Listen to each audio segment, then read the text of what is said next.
So 80% of cases of osteoporosis and bone loss are postmenopausal when estrogen drops. But we know that up to 30% of cases are caused by other things besides the drop in estrogen. Medications is a huge problem, medication-induced bone loss. And we're seeing that affecting people even at younger ages. You are listening to The Dr. Haley Show, the podcast dedicated to helping you optimize your health. Each episode, there will be an interview or a message to help you discover better health. We will be featuring health radicals on the show to bring new ideas to the table, as well as doubling down on key fundamentals to support you living your best life. Your host is no other than the founder of Haley Nutrition, Dr. Michael Haley. This is the Dr. Haley Show podcast. I'm Dr. Michael Haley, and today, Dr. John Neustadt is with us. He is a doctor, author, researcher, and integrative medical expert. His work with the FDA on evaluating the use of natural products for potential treatment of rare diseases, especially interests me. Many of us could benefit from the books he has written about bone strength, including Fracture Proof Your Bones, a comprehensive guide to osteoporosis. His accomplishments, quite frankly, are way too many to name here. And if I were to name them and go through them, we'd never get to the podcast. So with that, Dr. Neustadt, thank you for joining me on the show.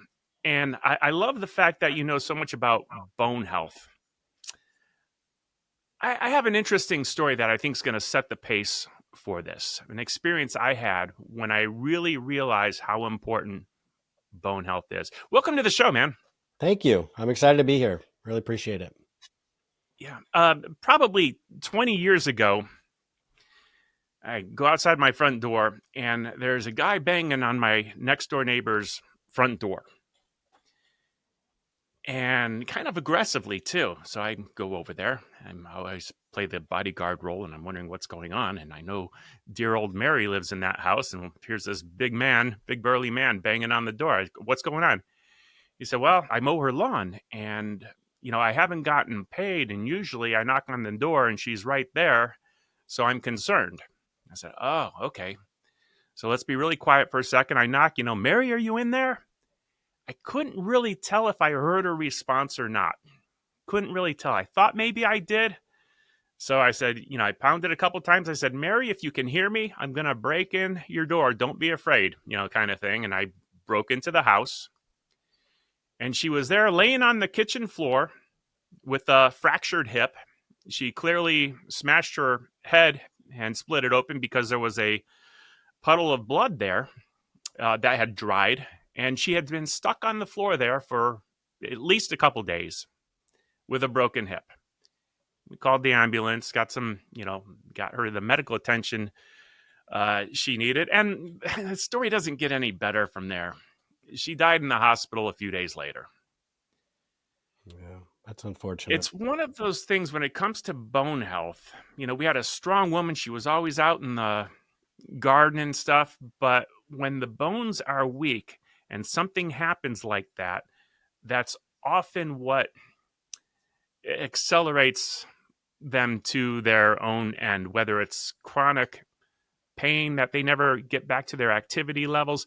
Something about that. It's one of those things where we don't ever want to get there. And that's why I find this discussion that we're going to have so important today.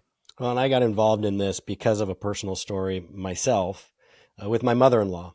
She had osteoporosis. This is 20 years ago. And I was a baby doc in practice, starting out in my private practice. And I was helping her with her bone health with some, dietary recommendations, supplements, recommendations for exercise. She had a medical doctor, her physician she was working with, who had her on Fosamax. And her bone density was going up. So she was happy. I was happy. Her physician was happy. She should have been protected by that objective measure that is almost universally the only thing that's tracked when it comes to bone health and osteoporosis and evaluating fracture risk. And then she tripped on a throw rug in her house and broke her hip. And I thought something's wrong with this picture. And I started looking closer at the research, and what I found shocked me. That almost, myopic focus on that bone density test result is missing the most important fracture risk. So what we've known since the 1990s is that a bone density test predicts less than half of people who with osteoporosis who will fracture. And then in 2008, another study came out.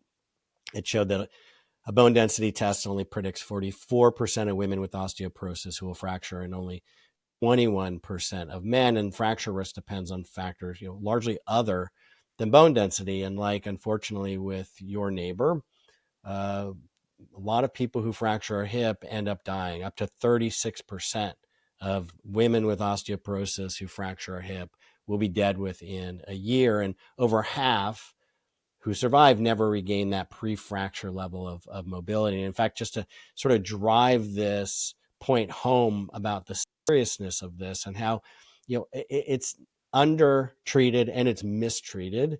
Every 30 seconds, someone somewhere in the world is breaking a bone because of osteoporosis. It's second only to cardiovascular disease as a global health issue.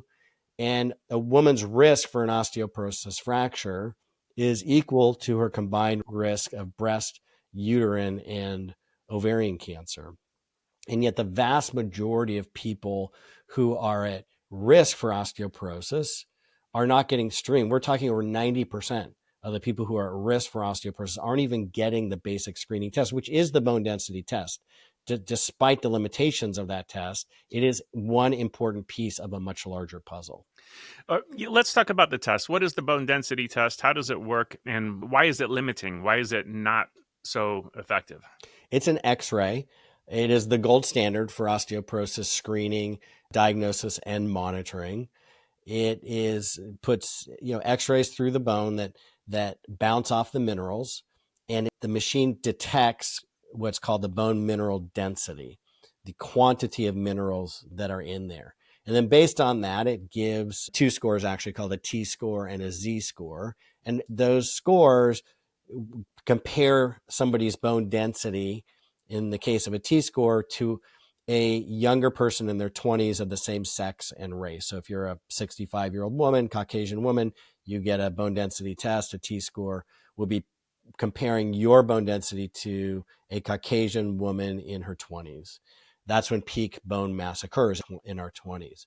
But it's not such a great indicator of fracture risk because bone is a tissue and all tissues are made up of different things. The mineral component is only one part of the bone. Bone has an extra cellular matrix. It has proteins. It has all sorts of different components in it. And it's really the proteins that give bone its ultimate strength, specifically the collagen. Bone collagen is considered that gives the quality to bone. So there's the quantity of bone as indicated by the bone density, but the quality of the bone is created by the collagen and the other proteins. There are 180 to 200 different proteins in bone, in addition to collagen. So just boiling it down to the mineral component, again, is missing many aspects of bone physiology that are important for creating bone strength. I see. But it's still a good test. Well, it's the best we got. There are other tests out there that have different utilities and different clinical applications that can be important, like ultrasound can be a good screening test at health fairs or at pharmacies. They're portable. There's some new technologies that are coming online, but everything is compared against the bone density test in terms of fracture prediction, and nothing has been shown to be superior at this point to that. Okay. And we're going to talk about some of the other, factors that are important from, hormone levels and nutrient levels and things like that. But getting back to that bone density test, which is looking at minerals only, Mm-hmm. a little bit of my chiropractor experience. I've taken a number of x-rays, and yes, as people get older, their bones tend to be thinner. We can see through them on an x-ray more than usual. But that doesn't mean everyone thins out at the same rate. Some people in their 50s, you can see right through their bones. Other people in their 80s, you can't. They still have a lot of bone density. A lot of times, the first indication that people have of their bones being weak or less calcified or less dense is they wake up a few inches shorter. We take the x-ray and we see that some of their bones, one or more, have collapsed. They just collapsed and they've lost height and they have some kind of pain. So they go to the chiropractor. Didn't even have an injury, but their bones are getting to that point of weakness. My question is, when people are that weak in their bones, can they turn it around? Oh, absolutely. Yeah, the research is clear. There's no ambiguity when you look at the different, potential approaches that people can take. Bone quality and bone density both can be improved when you look at a holistic approach with diet, lifestyle, supplementation, exercise. All of those things work together to promote healthy bone density and bone quality and maintain bone strength. I mean, one of the things to understand about human physiology and biochemistry is that it responds to the environment that we give it, that it's in. Part of the environment is the food, the quality and the quantity of the food. Part of the environment is the stressors that we're putting on bone with exercise or not. And that stress can be, could be good stress, but it also, with osteoporosis, people need to also be careful because exercising the wrong way can increase their risk for fracture. So that's just one caveat. You've got to really work with somebody who knows what they're doing with that. Supplementation has been shown unambiguously not only to promote healthy bone density, but to maintain strong bones in people with osteoporosis, not just, with osteoporosis, with bone loss, postmenopausal osteoporosis, which is the most common. So 80% of cases of osteoporosis and bone loss are postmenopausal, when estrogen drops through menopause and for the 10 years after. That's the fastest rate of bone loss. But there are many other causes as well. In fact, one of the challenges with this condition is that a postmenopausal woman will go see her doctor, be diagnosed with osteoporosis, and that's where the examination stops. But we know that up to 30% of cases, even in postmenopausal osteoporosis, are caused by other things besides the drop in estrogen. And what are those? Medications is a huge problem. Medication-induced bone loss. And we're seeing that affecting people even at younger ages. I mean, the most commonly prescribed medications damage bone and increase fracture risk. And it's a blind spot for clinicians who are prescribing these. They don't know most of the time that the medication they're prescribing is creating this issue. So what are some of those medications? Acid blocking medications like Prilosec, Proponix, prednisone, which is well known. Doctors know that prednisone damages bone. But antidepressants, anything that artificially raises serotonin, SSRIs, SNRIs, Lexapro, Prozac, there are serotonin receptors in bone. And when you artificially increase serotonin, it stimulates the osteoclast cells. Those are one type of cell in bone that break bone down. And so working longer and working harder, and you're getting bone loss. And research has shown that for every 19 women taking an SSRI for more than 1 year, we'll expect one of them to break a bone. And there's a much longer list as well of drugs. The anti-seizure medications do it as well. There's many things that doctors just aren't aware of.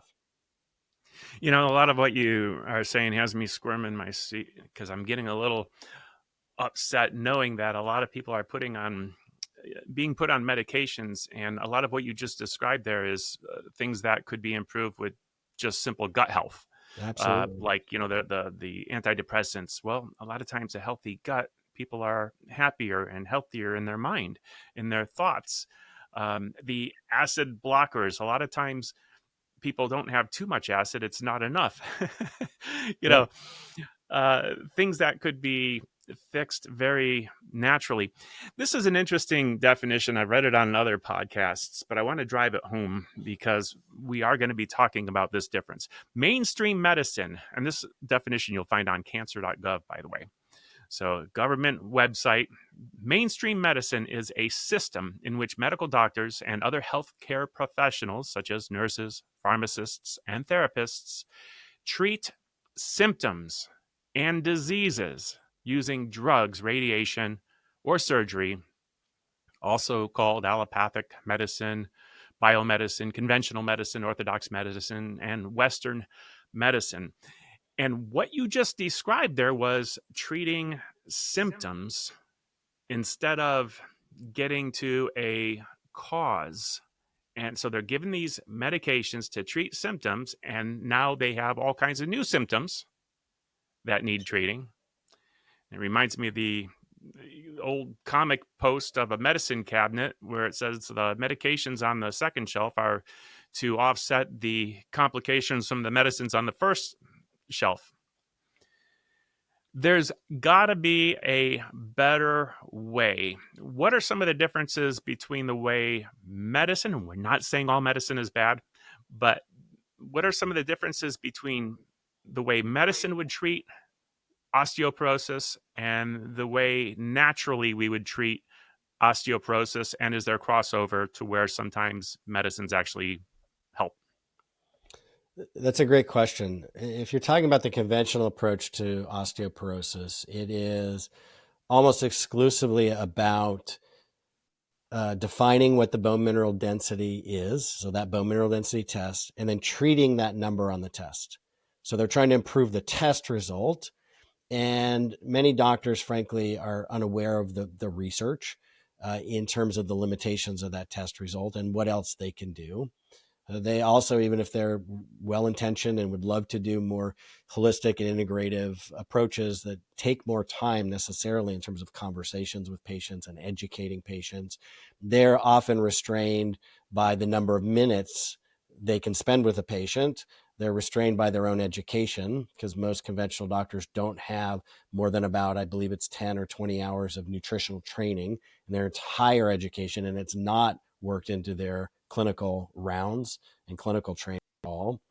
And so they're quite limited also legally. If they're not practicing within the scope of practice, they could be at risk for being taken up in front of their board. And what is considered the best practice? And the best practice conventionally is prescribing a medication for the density to improve the bone density with the assumption that improving that bone density reduces fractures. Well, what we know, and this is the American Academy of Clinical Endocrinologists position statement, that improving the bone density with a medication is not an indicator that the medication is reducing somebody's fracture risk.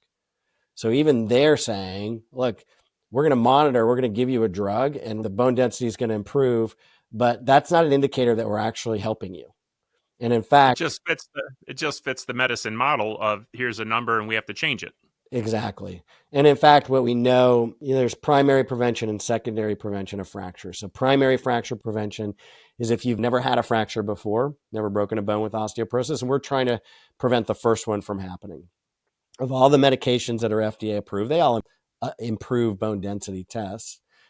For all of them that are approved, only one of them has been shown to reduce the risk of both primary vertebral fractures and primary hip fractures. They all do a pretty good job of reducing vertebral fracture risk, but hip fractures are the most dangerous. And almost all of them don't reduce hip fracture risk if you haven't had one. So where is medication, more indicated and possibly better choice? If you've already had fractures, or if all you want to do is reduce your vertebral fracture risk. If you've already had fractures and secondary fracture prevention, the medications are much more effective. But if you're only looking at taking a drug for the bone density and for fracture prevention, you're missing so many other things that can be done with this holistic, more integrative of approach. And I'm happy to walk you through sort of how I evaluate somebody and what I look for and how I would approach it and the recommendations that I would make, and that are all in my book. So it walks people through creating a holistic bone health program for themselves and gives them questions to ask their doctor so they make sure they're getting the best possible recommendations. But there's so many things people can do. Yeah, we're going to have a link to that book, by the way, on the blog post or beneath this video or wherever you're consuming this. So definitely check it out. You enjoying the show thus far? One of the many health secrets that we have covered on the show is all around aloe vera, specifically drinking raw aloe vera. Our aloe vera has helped our customers effectively heal their gut, increase their intestine health, lower inflammation in the body, eliminate and/or decrease acid reflux, have glowing skin and hair, and so much more. Now, as a frequent member of our audience, you will be exposed to exclusive specials and coupon codes for the awesome products manufactured by Haley Nutrition. That's right, for simply being awesome and tuning in, you can get a mini discount to help you optimize and better your health. To see how we can help and support you on your health journey, tune into the episodes and listen for coupon codes that you can use at www.haleynutrition.com before you make your orders of raw aloe vera. Once again, it's www.haleynutrition.com. Now, back to the show. I want to just emphasize something you said, that medicine can be used, but there are so many other things you can do. Medicine, when used, should only be a temporary tool to bridge a gap while you're making the changes to reverse the condition. Medicine should never be long-term prescribed without a change in lifestyle that could actually reverse things. So I do like what you're saying. And yes, what are some of those things that people should be doing? Well, first of all, when I'm evaluating somebody, I want to see how stable and steady they are on their feet. I want to see how easily they can stand up from a seated position. Can they do it unassisted? How is their gait? Are they wobbly when they walk and unsteady? Because 95% of fractures occur because somebody falls. So anything that we can do to increase strength and stability is necessarily going to reduce their fracture risk. And so that's important. And meeting people where they're at. Not everybody wants to go into a gym or should go into a gym and lift weights. There are many things in terms of exercise and movement that people can do that can be helpful, whether it's gardening, even just walking 7,000 to 7,500 steps a day is linked to a 50 to 70% reduction in all-cause mortality. So movement is important. Diet is important, crucially important. Right now in the US, about 60% of calories are consumed as ultra-processed foods. These highly refined frankenfoods, these industrial products with very little nutritive value, have now been linked to osteoporosis, as well as acid reflux and cancer risk and dementia risk, obesity, diabetes, all-cause mortality. I mean, you name it. So eating a more of a plant-forward whole foods diet, the Mediterranean dietary pattern, less packaged foods, is associated with a 20% reduction in osteoporosis risk and a 21% reduction in hip fracture risk. So impressive just by eating. And we all have to eat. So with every spoonful of food, you're either feeding the disease or promoting your health within that dietary pattern, which is very high in fruits and vegetables and whole grains. What also is crucially important and often missed is making sure you're getting adequate amounts of protein. So I mentioned the amount of proteins that are in bone. The amount of protein that somebody consumes, that alone can account for 2 to 4% of bone mineral density. So what I recommend based on the research is the minimum number of grams of protein somebody should be consuming a day is based on their body weight. So if you take your body weight in pounds and you multiply it by 0.6, that's the minimum number of grams. And I like getting all those nutrients from food when possible. I believe that the US FDA definition of dietary supplement is appropriate, and that is as a supplement to a healthy diet, not to take the place of a healthy diet. And where supplementation becomes really important in this case is to bridge that gap. If somebody's having a hard time getting, like for me, my minimum protein amount is about 95 grams of protein a day. I struggle every day to get that consistently. So I'll take a protein dietary supplement to bridge that gap when I know I'm not getting enough. The other thing with supplementation is there are a lot of claims made by companies There are a lot of products on the market, many of them they could have 6, 7, 10, 12 nutrients in it. Kitchen sink, I call it, these kitchen sink formulas. And I evaluate the research by asking two questions, two very simple questions. Has a nutrient been shown in clinical trials to promote healthy bone density? But more importantly, has it been shown to maintain strong bones? And the best indicator of bone strength is if somebody does not break a bone. So has it been shown in clinical trials to reduce fractures? And that's how I've settled in terms of evaluating the research, because people can spend a lot of money on dietary supplements that frankly aren't doing what they hope it's doing. And they could spend that money elsewhere. They could save that money and spend it on better food or going to a gym. And so my approach is just very simple and streamlined. We're targeting not just promoting bone density, because that's one piece of the puzzle, but maintaining bone strength. And anything else that has not been shown to do that is not my first line, is maybe, a recommendation that might be good, might be not. It requires some conversation. And let me give you some examples. So there are only 4 nutrients that have been shown in clinical trials that meet both of those criteria. They are calcium and vitamin D. Those have been shown to reduce fractures in osteoporosis by about 18 to 23%. Not everybody needs the same amount of calcium, though. So this is where, to me, really being, supplementing and being, thoughtful, and the approach being tailored to the individual person is important, because a lot of people are still being told by their doctors to take 1,200, 1,500 milligrams of calcium every day. And that's too much. The US RDA for calcium is 1,200 milligrams for a woman, 1,000 milligrams for a man. And that's from all sources, both diet and dietary supplements. The average American woman consumes 800 milligrams of calcium in her diet, and the average American man, 1,000 milligrams of calcium. So for women, just getting something that's, if you're just eating the average diet, maybe 400 milligrams of calcium is enough. For most men, they probably don't need extra calcium as a dietary supplement. On the calcium thing, I want to interject something here, because I have an unusual reason for agreeing with you that people are maybe taking too much calcium. When I would see x-rays and the bones not showing up as they should, a lot of times the calcium would still show up, but it was in the wrong place. It was in the arteries instead of the bones. So yeah, go ahead. Yeah, interesting. So there's ongoing research about calcium safety and whether it contributes to arterial calcifications or not.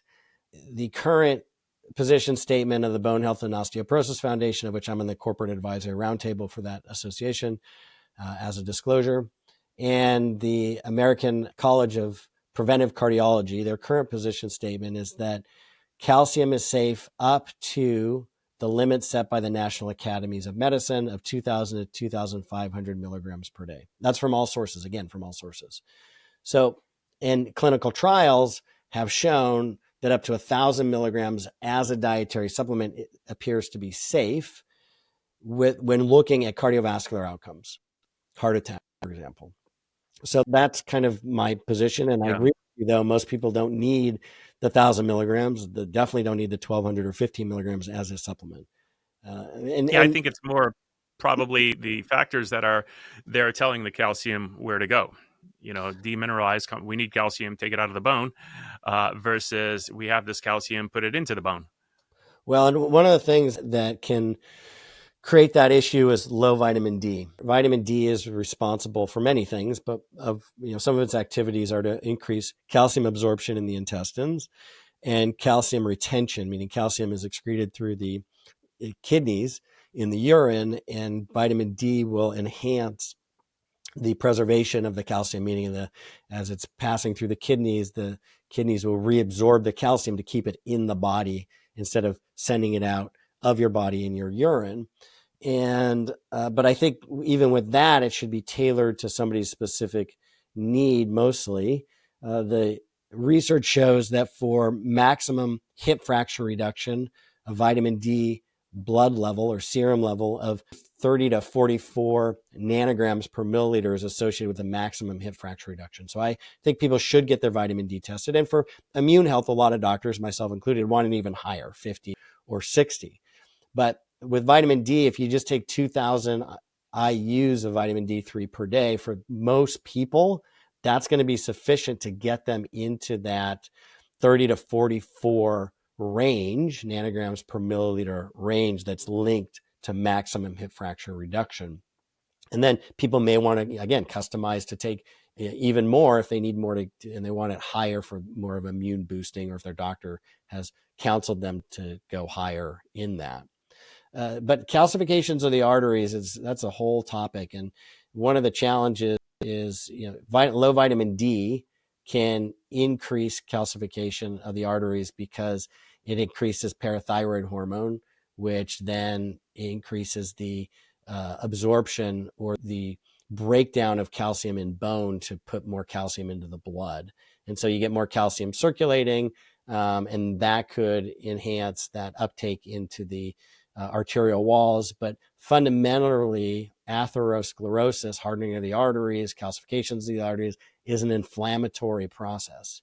So it starts with inflammation and immune activation and the lining of the arteries getting nicked or getting damaged, and then immune cells being recruited into the area.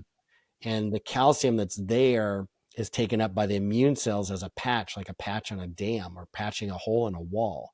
And so over time, you get this bump, or what's called an atheroma. And then over even longer time, you get this, calcification and hardening even more of the artery. So it's a multi-step process. And it, just saying taking calcium increases that risk. So the research just is not clear on that. I think that there are multiple factors involved. And currently we know, like I mentioned, that taking up to 1,000 milligrams of calcium as a dietary supplement is considered safe, but I think most people need less than that.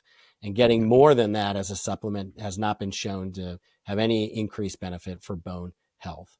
Now, there are two other nutrients, if I may, that have been shown to both promote healthy bone density and maintain strong bones. One of them is a specific form of vitamin K2 called MK4. Vitamin K is a category of nutrients. There's vitamin K1 or phyloquinone, which is found in green leafy vegetables. And consuming that in food has been shown to reduce fractures and improve bone density. However, supplementing with vitamin K1, the clinical trials show it doesn't improve bone density. It doesn't reduce fracture risk. And that's an important thing to understand, that just because something has been shown in diet to work doesn't mean that it works as an isolated nutrient in a dietary supplement, because a lot of companies will be citing dietary research to justify their studies or their formula instead of controlled clinical trials. Vitamin K2, there are different types of vitamin K2. MK7 and MK4 are two of those subtypes of vitamin K2. Most people have heard of MK7 because it is the more popular form in dietary supplements. But what does the research show about both of those types of vitamin K2? Well, every clinical trial on MK7 has shown that it does not stop bone loss and it does not improve bone density. At the very best, it slows down how fast somebody is losing bone, as indicated by a bone density test. And in one study, the women who were taking the MK7 lost bone at the hip faster than those who did not. And if you look at the marketing of MK7, they talk about, well, it changes a molecular marker called undercarboxylated osteocalcin, or it's beneficial for bone health. Nowhere does anybody say clinical trials have shown that MK7 improves bone density, because that has never been shown. In fact, the opposite is true. It does not. And there are no studies showing that it maintains bone strength. There are no studies that looked at fractures as the endpoint with MK7. In contrast, MK4, 45 milligrams per day, has been approved by the Ministry of Health in Japan since the 1990s for bone health. There are over 25 clinical trials, repeatedly, study after study, has been shown to not only stop bone loss, but improve bone density in clinical trials and maintain strong bones, as indicated by over 70% fewer fractures in clinical trial volunteers. Now, who are these volunteers in clinical trials? What populations has it been studied in? Well, most of the research has been in postmenopausal women with osteoporosis, but it's also been shown to stop and reverse bone loss from medications. People on prednisone, people taking androgen deprivation therapy like Lupron or Leuprolide, which is used for prostate cancer and endometriosis, those sorts of things. There are cases of post-stroke victims with bone loss and it helping there as well in terms of the bone density. There's a case report of anorexia nervosa. So on and on and on. It's been incredibly well studied. And there have been 3 meta-analyses done. For your listeners who might not know what that is, a meta-analysis is where researchers look at clinical trials that have been done, and oftentimes clinical trials might be designed differently or have a little bit different criteria for who's included. And so they combine the data from the different clinical trials to say, is there really a true trend here? What these individual clinical trials showing when you group them together, is that still the case? And the meta-analysis showed that yes, indeed, that is the case with MK4. And so I'm a big fan. It's safe. And there have also been studies done in people with, with different cancers. And it's not a cancer treatment, but in terms of physiology and promoting healthy physiology, it has many different health benefits beyond just bone health. And so it's been studied in all of these different areas for decades. And I'm a fan. And, again, for full disclosure, because I always want people to understand where I'm coming from, 20 years ago in clinical practice, when I could not find the doses of nutrients shown in clinical trials to work that I needed for my patients, I started to create a company and solutions for these challenges that I was seeing. And I created the clinical trial dose of MK4 with D3 and calcium. Now there's different versions of that product, one without any calcium called OsteoK Minis and Osteo MK4 to powerfully promote somebody's bone health and physiology. Now it's not a medication. It's not approved by the FDA to diagnose, treat, or prevent any disease, but the research is clear as a nutrient and as a combination of nutrients. They are incredibly effective at pushing the biochemistry and the physiology in a healthy direction. All right. I do want to talk about your products and your vitamin K products. And I also, if I went to the store and from this podcast, I said, oh, okay, maybe I should have vitamin K. If I go to the store, am I going to find bottles that say vitamin K, or are they going to say MK4, MK7? What are they going to say? What's available to the people out there? Yeah. And how do you know if it's good? So over the counter, you're going to see MK7 primarily and D3. So it's very popular, D3 plus K, D plus K. You'll see that on bottles. It's the MK7 form always. The MK4 form in the clinical trial dose that I mentioned, and that's multiple times a day, getting 45 milligrams, a total of 45 milligrams. And the study showed taking it, more than once a day. So dividing that up is what the studies are supporting. And that just doesn't exist. My products are distributed over the counter in some pharmacies, limited distribution, but primarily online. When people go to a health food store, the supermarket, Whole Foods, for example, what they're going to be getting is this MK7, and that's cheap. It's very inexpensive. And people promote it. Yeah. What form exists in the food? So it's interesting. So food has the different forms. MK7 is in fermented foods. Our gut produces MK7 and gut bacteria can produce it. And fermented foods have it. But in the body, it is transformed into MK4. The predominant form of vitamin K in all tissues in the body that have been studied, except the liver, the predominant form is MK4. So it accumulates in tissues throughout the body as MK4, which hints at MK4's more wide-ranging benefits. And vitamin K1 is the predominant form in the liver.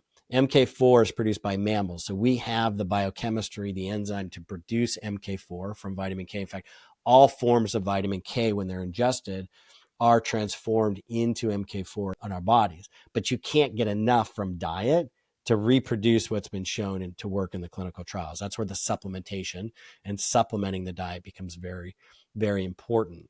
And vitamin K1, as I mentioned, found in vegetables, like green leafy vegetables. As a thank you for tuning into the Dr. Haley Show podcast, I have a special coupon code that can be used throughout the month of November 2025.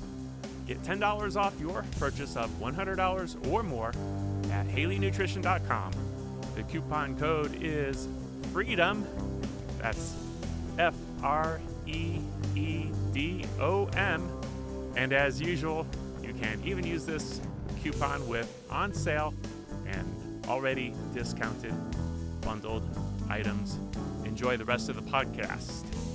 As we were talking about protein and calcium, vitamin D, and the various vitamin Ks, what are the food sources that people should be making sure to include in their diet? What's the best food source of protein, for instance? And then if we're looking to get it in a easier supplemental form, what forms of protein and, what do we want to get in the supplement form?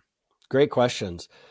First, I would say that there's no research showing that one form of or source of protein is superior to any other when it comes to bone density or fracture risk. What we do know is the quantity of protein is what is important. And that's why vegans and vegetarians are at higher risk for osteoporosis and fractures. Not all the studies showed that, and the speculation and the research is the ones that showed that they did not have an increased risk are where they were eating enough protein, adequate amounts of protein. So just making sure you're getting a wide, range, and there's protein found in a lot of things. The densest protein, ounce for ounce, is going to be in red meat, muscle protein, and then chicken, and then salmon, less than that. And then you get into more of the plant-based sources. But if you look at a breast of chicken, a serving of meat is 3 ounces, which is about the size of a deck of cards that fits in the palm of your hand. And for chicken, that's about 23 grams of protein. So it's a very dense, these meats, these muscle proteins are more dense source of protein than plant proteins. But getting a variety of food is really important. Getting nutrition from a variety of foods is very important because they also provide, other things as well besides just the vitamins and minerals and protein. For dietary supplements, like there's whey-based protein powders, which is derived from dairy. There's plant-based protein powders, garbanzo bean, pea, mixtures of those. And I would just say, it's a supplement. And when people ask me, what is the one food I should eat? That's not really how I think about it. I think about the entire dietary pattern, not just one isolated thing. So if all you're doing is getting your entire protein just from pea protein powder, I think that's a problem. But if it's a supplement and you're also eating a variety of other foods and getting protein and other nutrients from other foods, I don't think it really matters. The research doesn't show that it necessarily matters one protein source over the other. Okay. And the way I would look at that personally, my favorite protein bar is actually dried meat, but that's for me. And if I was trying to build my immune system to fight some horrible disease, it'd probably be a more plant-based protein, such as maybe sprouted beans or something like that. Great point. Yeah. So I would imagine your purpose on what you're trying to accomplish might also determine where you would look for a protein source. When it comes to vitamin D, I happen to be in Florida, so I'm going to spend more time outdoors making vitamin D, but that doesn't work for everybody. But So also I would it's imagine important to know that even if people are in the sunshine, studies have shown in the Phoenix area, for example, that even in that climate, a significant number of people are still insufficient. They don't have enough vitamin D. And so that's where I believe that when you go in for, annual blood testing, if they're not going to test it, ask for a vitamin D test just to know your numbers. Because even though you live in a very sunny location, even in the sunny locations, a lot of people spend times indoors.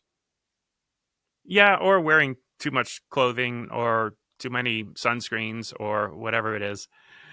They have it right there, but they're Yep. shielded from it. Tell us about your supplement line. Where do we find it, and what are your most popular products?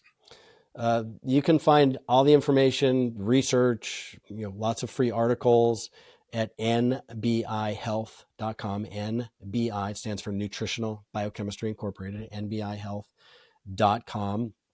A very targeted line of products. We have, I think, I've developed, 13 products at this point. I have 2 more next year that are in production or being formulated that I'm working on now. The most popular products are for bone health, not surprising. That's what I lecture on at medical conferences. It's what I'm most known for. But my sleep formula is probably second in terms of popularity. It's the only time release biphasic sleep product on the market. And so people are loving that to give them a full night's sleep. And then my iron supplement, it's the only one on the market, highest dose, ferrous bisglycinate, no nausea, no constipation, no cramping, guaranteed to improve serum ferritin on testing. And that's one of the things, because of the research, many of my products have very unique guarantees on them because they had to work. I was creating these to help my patients. And so tracking them on tests was one way to understand, besides they just feeling better, are they getting the benefits of that? And so you can see all that information as well as other products that I've created on my website. Dr. Neustadt, are you still seeing patients? I am not in a clinical practice. What I do is I will consult as people, kind of reach out and have free, half-hour conversations with people at no charge. And they can send me labs I can look at or test results, and I can ask them questions and send them back to their doctor with questions, or maybe they are, tests that they should have gotten, and I can answer their questions about medications, and I can provide some insight about, how they might be able to improve their diet, or, dietary supplements that might help them in terms of promoting and supporting their health. And that's kind of the service I do. It helps. I love it because it keeps me in contact with patients while also allowing me to understand their questions and their struggles and what they're dealing with. And sometimes I learn, okay, there's a need out there for me to help in an area I had not recognized. Is there something I can do better or do more of or do differently to help more people? I'm relating to you because I essentially talk for a living. I answer the phone and I talk to people and hopefully get them pointed in the right direction. I happen to have a website that has products on it that I believe in and that we manufacture. And certainly people buy those, and that pays the bills. But ultimately, we're both in the situation where we get to help people for free. And my goodness, what a joy it is. What a fulfilling life. Yeah. Yeah. I'm really happy for you. I mean, talking to you, you just sound so fulfilled. You love what you're doing. And I enjoy, conversations like this when it's really evident the person I'm talking to is as excited as I am about what they get to do every day. I love to hear your perspective on the fitness as well. But you went into it a little bit, and you mentioned things like strength training, but you also talked about agility. And I like to remind people that there's lots of forms of exercise, from strength training and endurance training, and there's the flexibility training, but that agility, that balance and control so that you don't fall down. And there's all of those different components that all participate in some way in strengthening your bones. Are there any particular exercises that you like, such as rebounding or vibration for the bones, or where do you? Yes, there's some exercises I absolutely love. The first thing I like to talk to people about is what can they do just in their routine of their daily lives? Like, how can they just make small little adjustments to improve their balance, strength, and stability? And one of the things people can do is the stork exercise when they brush their teeth. So they stand on one foot while they're brushing the bottom teeth. That's a minute. When you switch to the top teeth, you switch feet. You stand on the other leg for the second minute. And that works a little bit of the core muscles, works the adductor muscles, a little bit of the quads, and helps just increase that stability. All movement is cumulative throughout the day. So I talked about just walking. So park further away at the store. Park a few rows further away. Take the stairs instead of the escalator. Simple things like that. And then if you want to be, other types of activities that I love are there are classes people can take if that's their thing. I personally love P-Volve. It's a relatively new fitness class. It's functional fitness. Not a lot of weights, a lot of body weight, but some weights involved, and it's 360-degree exercise, strength, stability, and mobility. And so I'm really enjoying that because it's natural movements. So it's lubricating the joints as they move in very natural ways in which we're going to move during our day-to-day existence, like getting in and out of a car or getting in and out of bed. You're doing movements that are not just isolating a muscle, like lifting weights, but you're actually moving in the way that the body moves during the day. Lifting weights are great. There's great research, amazing research on high intensity interval training and weightlifting, but it has to be done carefully, safely, and under the instruction of someone who really knows what they're doing to reduce the risk of injury. I mentioned gardening already. Yoga can be fantastic. I love yoga, but when you have osteoporosis, there are some poses that can increase your risk for fractures, like a pigeon pose that puts a lot of stress on the pelvis. You definitely don't want to be doing headstands that are going to compress the spine. So there are just modifications that need to be made. And there are books that are written on that people can get, really good resources in that way. But I think we're only limited by our imagination. And one of the things in conversations with people that I talk about is what interests you? Yeah. What do you like to do? Or what did you used to like to do when you were younger? Do you want to try that again? And that it's a process. And what excites you now, 6 months from now, you may want to switch, and that's fine. Getting different activities over time is great to stay engaged.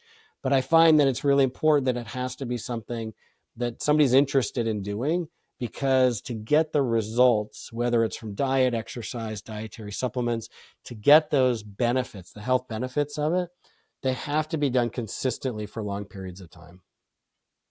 Yeah. When you were talking about the fitness program that has the wide motions and kind of incorporates everything in one, I think that's actually the new trend.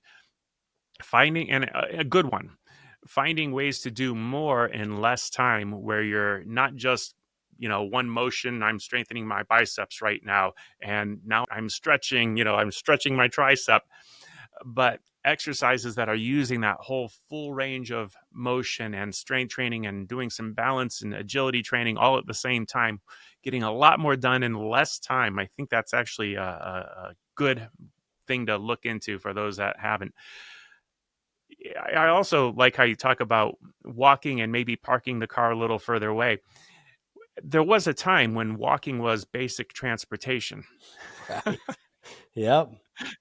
Yeah. People would And walk we've miles every day. yeah. So something so simple like incorporating more of that, or even stairs. I haven't ever tried to multitask brushing my teeth, Give it a shot. but I'm Yeah. going to. I like it. No, it's you can balance yourself if you people have to hold on to the counter a little bit with their hand initially and steady themselves. That's great. But also these challenges, they're fascinating to me, because exercise is not just moving muscle. It's not just moving joints. It's increasing and creating new neurological pathways. Oh yeah. And so anything that you're challenging your body with, new movements that you haven't tried before, you're also exercising your nervous system as well and creating new neural networks. Yeah, I heard a study recently on the news, and they were talking about people that, ride bikes so much and how it improves their brain function. And I know that there's things like, cross crawling that infants might miss out on by learning to walk too soon, where Mm. they're moving arms and legs in opposing directions, and that having to do with brain function. So, yeah, there's so much more to it than just moving weight. So Yeah. good stuff. You have any favorite social media channels? Do you have a YouTube channel? What do you do? I do. Yeah. There's an MBI YouTube channel with videos of, podcast interviews. I have a podcast, the Delivering Health podcast. And so those are up there, and also on, Apple Podcasts and Spotify and all the platforms. We have Instagram and Facebook and the different social media presences. You can find all those links on the nbihealth.com website. Great. And links to your books on the same website? Yes, links to books on there as well. Fantastic. Fascinating discussion. I appreciate you taking time out of your day to educate us. Thank you so much. Thank you. It was fun. I hope you enjoyed that episode today on The Dr. Haley Show. Make sure to hit subscribe on whichever platform you are listening to this. If this episode made you think of someone, go ahead, take a screenshot, and share this exact episode with them. You can catch the show notes for this episode on www.drhaley.com. If you want to geek out with Dr. Michael Haley on other radical health topics, be sure to check out his YouTube channel, where he posts exclusive video content. All the details are at www.drhaley.com, and we can't wait to hang out with you on the next episode.